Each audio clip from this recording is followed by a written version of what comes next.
GC Gamer here. This is Football Manager 2016 up the Pompey. As you can see, it's the 1st of August and we've finished our preseason training.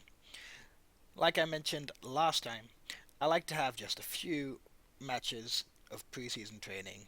Usually 4 is what I like to have. Um, Let me know in the comments below what you do for preseason training. I know some look to get as many matches as possible. For me, 4 matches, a few short matches, and concentrate on getting a first team lineup and trying people in different places, including some trialists.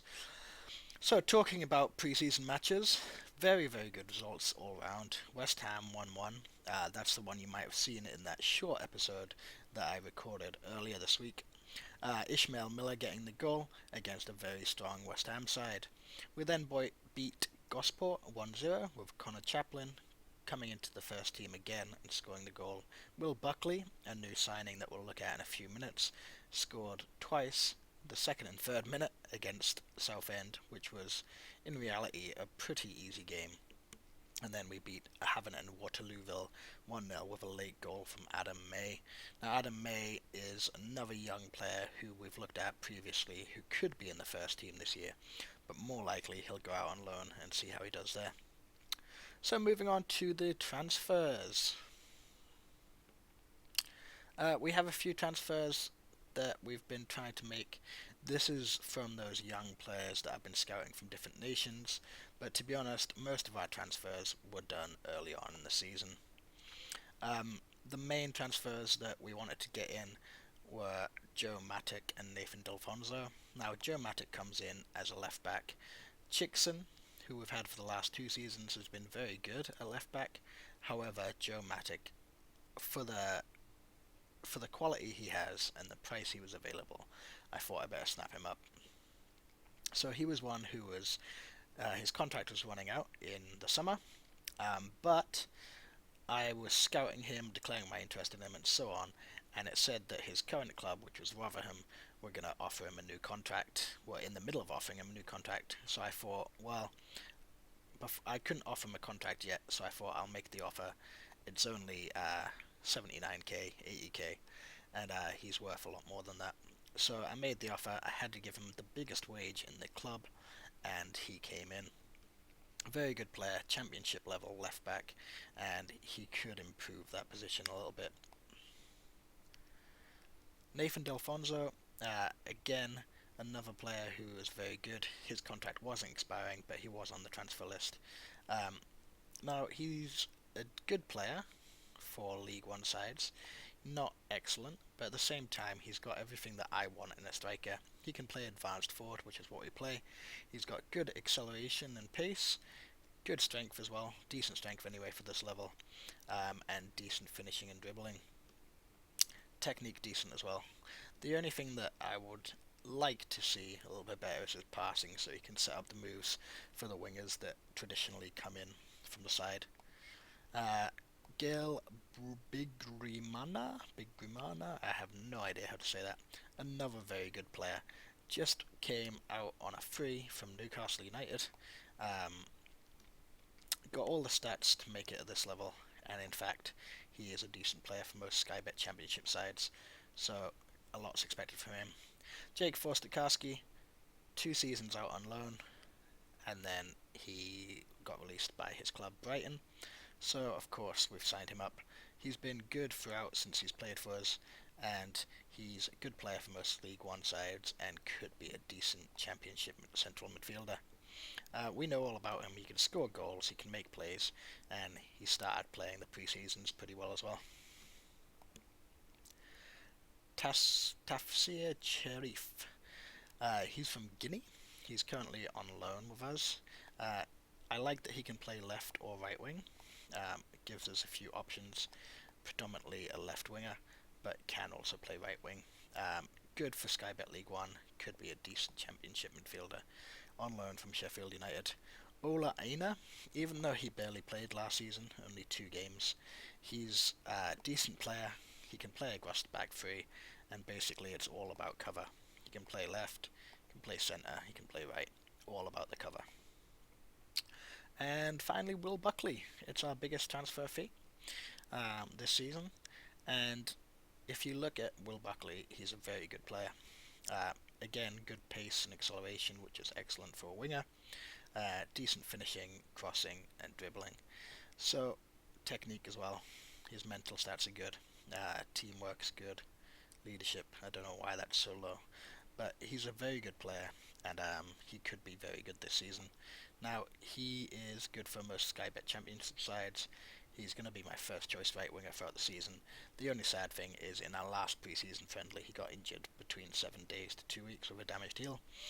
So he'll miss the first game of the season, but apart from that, he should be playing a lot.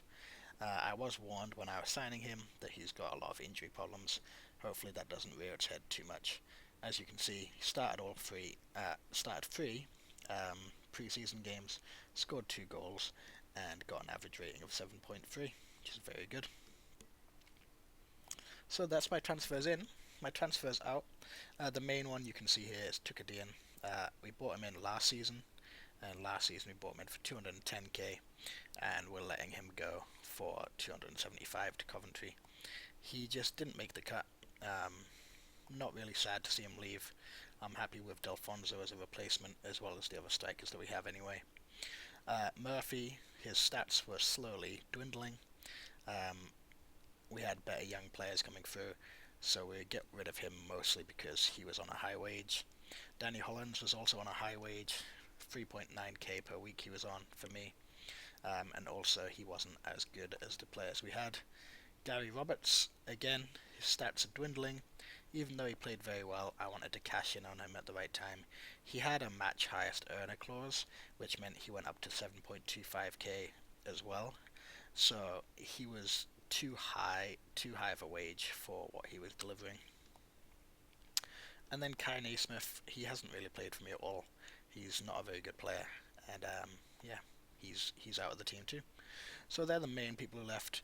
Some of those guys, Benigno and Stevens, left on a free, as we mentioned before, as well as some of these other players who are all leaving on a free. Adam Webster left on a free, ends up at Notts County in our division, so we'll be playing him later on in the season. So if we have a look at our squad, things are going pretty well with our squad.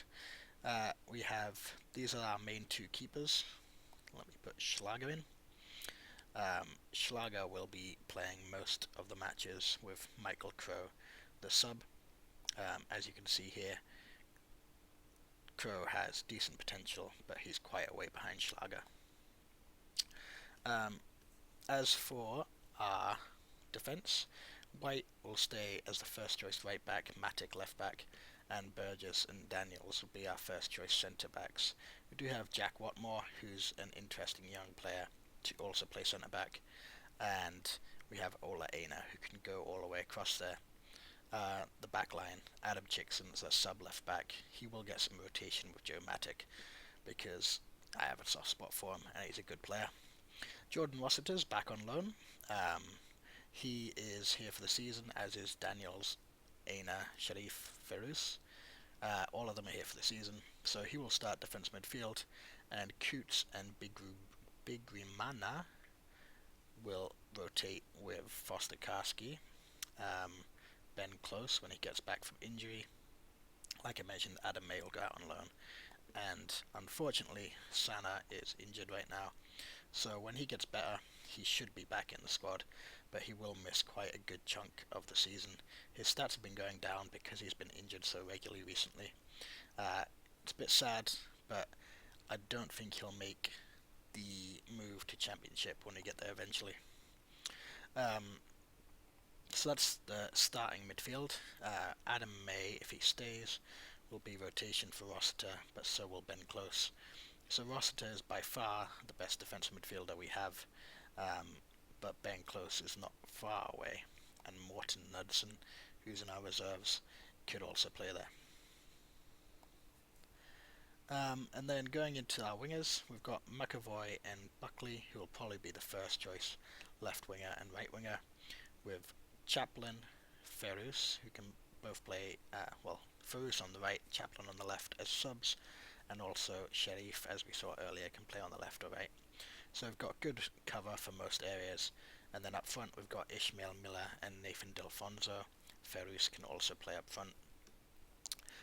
This guy, Tim Väyrynen, don't know how to say that, is a decent player as well. I'm trying to see if I want to sign him. I'm not 100% sure yet, but he might be our third choice striker. Other than that, I might get a young striker in if I can find one. In our under 21s, we have a few decent players with prospects. Morten Knudsen is a bit of a prospect, but other than that, Robbie McCourt could be backup centre back if things go wrong, as well as Billy O'Brien in goal. So there's quite a few players in our under 21s who could make that transition up to the first team this season. Just a quick note on the transfers front. Sorry, not the scouting front. On the transfers front, we have got a few transfers that we're looking at right now. One is Stephen O'Donnell, Dejan Sadak, and Ratsko Solic. So he's a decent goalkeeper. Could be my second choice or third choice goalkeeper if he gets a work permit. Still nice and young. Sadak has quite a bit of potential, as we can see here. I think that if I get him for a low wage, he has the potential to be a Premier Division centre midfielder. So, interesting. And then Stephen O'Donnell, he could be a very good right back for the club. I've offered him a contract, and he's better than White or as good as White. Now, White will still get the majority of the games, but Stephen O'Donnell will definitely rotate in. Interesting thing about Stephen O'Donnell is he can also play attacking midfield right, and I will be training him to play there as well as right back. Apart from that, I am happy with my team. I don't feel like I need to make any signings. I don't feel like I'm weak in any area. If we look at the squad depth, there's no positions which really look weak, even on the second choice. We don't play a midfield right or midfield left. The only thing is attacking midfield right doesn't look great. But apart from that, we've got a pretty good team, and a team that's definitely ready to get up there in the Sky Bet League 1. Interestingly enough, Sky Bet League 1, if we look at the season preview, apparently they predict I'm going to finish 7th. So they believe in my squad as much as I believe in my squad. Whoever they are, who is this? Who predicts this? No idea. But they predict that we could be going up. So 7th is enough to miss the playoffs by 1, but I think we can do better than that. Get in the playoffs at least this season, and then get up to the championship. I've always found Sky Bet League 2 and Sky Bet League 1 on a huge gap. So hopefully with the signings we've made, and with the decent players we already had, we can get promotion for this season. So, thank you once again for watching. We have Mansfield coming up on our first game of the season, which should be an interesting game. It should be a good idea of how we're going to do this season. Portsmouth favourites, and I'm ready for that in just 4 days' time. So once again, thanks for watching. Please like, comment and subscribe for more Football Manager 2016 Up the Pompey action. Thank you and good night.